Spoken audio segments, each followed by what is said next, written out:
Dan saudara, saatnya kita simak sejumlah informasi yang ada di Harian Kompas hari ini, edisi Selasa 4 Juni 2024.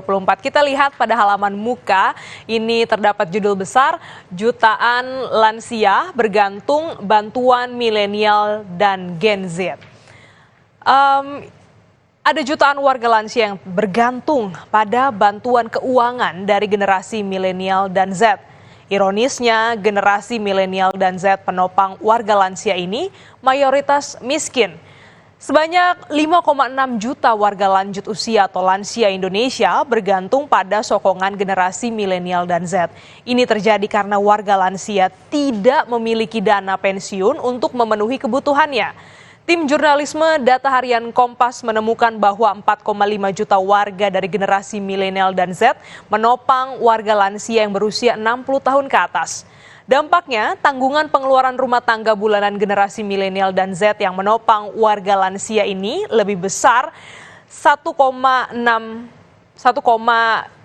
juta lebih begitu ya dibandingkan dengan yang tidak menopang warga lansia.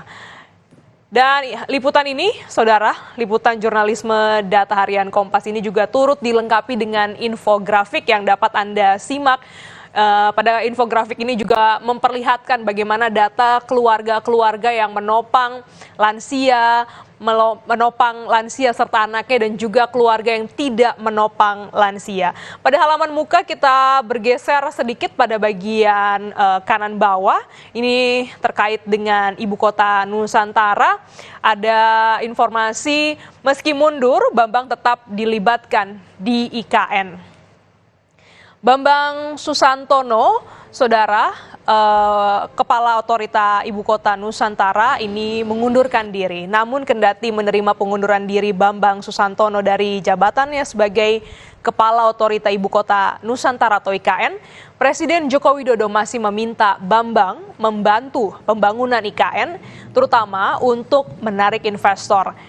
Rencana menggelar upacara peringatan Hari Ulang Tahun Kemerdekaan ke-79 Republik Indonesia di IKN juga tetap berlanjut.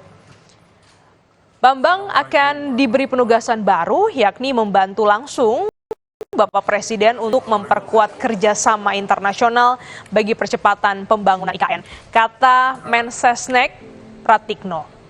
Kita lihat lagi ada informasi apa di halaman 15 Harian Kompas edisi Selasa ini.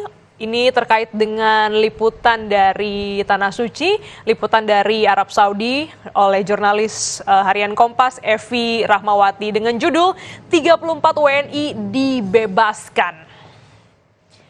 WNI yang menggunakan izin palsu dan visa tidak sesuai diperuntukkan untuk berhaji dibebaskan oleh pemerintah Arab Saudi. Konsul Jenderal Republik Indonesia di Jeddah, Yusron Ambari, mengatakan 34 WNI itu berasal dari sejumlah daerah. Paling banyak menggunakan paspor yang diterbitkan di Makassar, Sulawesi Selatan.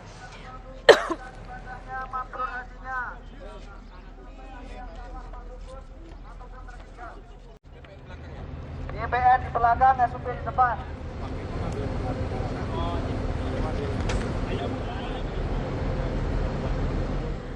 Dan mereka diketahui berusaha masuk Mekah walau hanya memiliki visa kunjungan. Mereka dijanjikan mendapatkan izin atau tasrih haji begitu akan memasuki Mekah. Mereka membayar sebesar Rp4.600 atau 20,7 juta kepada calon. Dan saudara, informasi lainnya dapat Anda simak di Harian Kompas yang terbit pada hari ini di Selasa 4 Juni 2024 atau mengakses di kompas.id.